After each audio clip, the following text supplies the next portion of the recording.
Hey, good morning. Um, I'm going to continue here with the recording industry. I'm going to try to chop these little, excuse me, films a little smaller because I'm now having trouble with the software, the recording software, Photo Booth, just kind of crashing in the middle of my speaking, which is kind of insulting. But anyway, we're going to go back to, actually, we're going to go back to slide 16 on the recording industry because I want to go over a couple of things that I touched on, but I want to let you know how important these things really are. So we go back to one of our old friends we see in almost every episode, and that is Thomas Edison. There are a lot of people in history, excuse me, who have been either very, very good at devising things, inventing things, discovering things, but really poor at marketing themselves. So you either never heard of them or they somehow didn't end up being one of the fathers of something. Or you have people who are all show and no go. You hear a lot about them, but they never really achieved anything in life. But I want to tell you that Thomas Edison is not all show and no go, and he's not the other type either. He was a lot of show and a lot of go. This man, I don't know how many patents he has to his name, but he had a great mind, and he knew how to sell those products that he came up with. So in my book, even though he had some personal attributes that might have been a little negative, he was a great producer and he changed our lives quite significantly. So I want to go back to, like I said, slide 16, where we talk about Edison Records. In 1878, shortly after inventing his phonograph, let's be very clear about what this is, Thomas Edison created a top 10 list of uses of the phonograph. Now, why would he do something like that? That's because he's selling.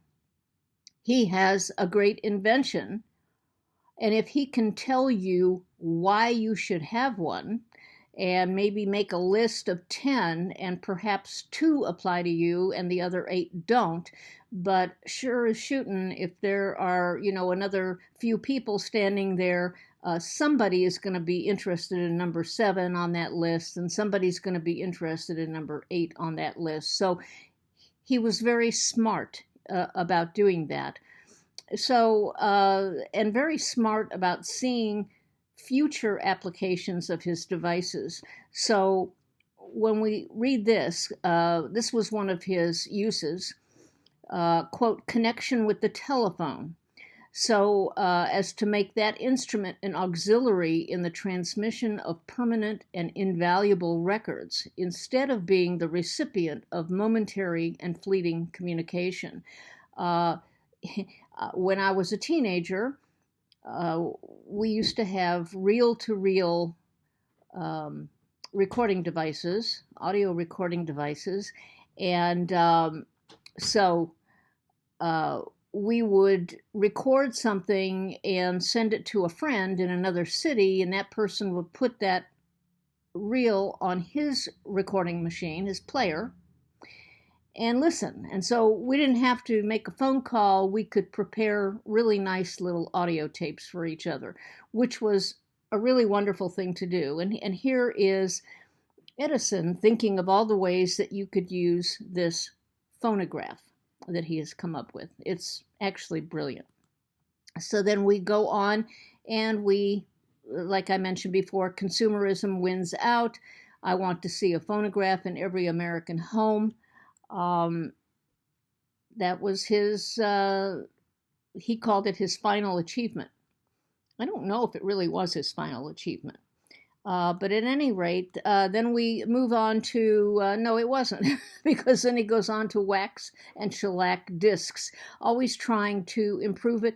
But I think a very interesting thing that you need to think about is that when you buy something, you know that there's always going to be some adaptation of it sooner or later, and Apple's been accused of this. It's a built-in obsolescence. Um, Apple would come out with a machine and they'd have a floppy disk. And then the next machine that came out wouldn't even have a place to put your floppy disk. There would be something else. And so they would just take it away from you, and you had to change your habits. You had to buy the new thing that attached to the Apple. So I'm not going to say I was happy about that, but it kind of forces you into realizing that there are other ways to do things, and you don't always have to stick with the last thing that you had. So we'll just finish this up real quickly. The first phonographs had one disadvantage: the recordings could not be duplicated.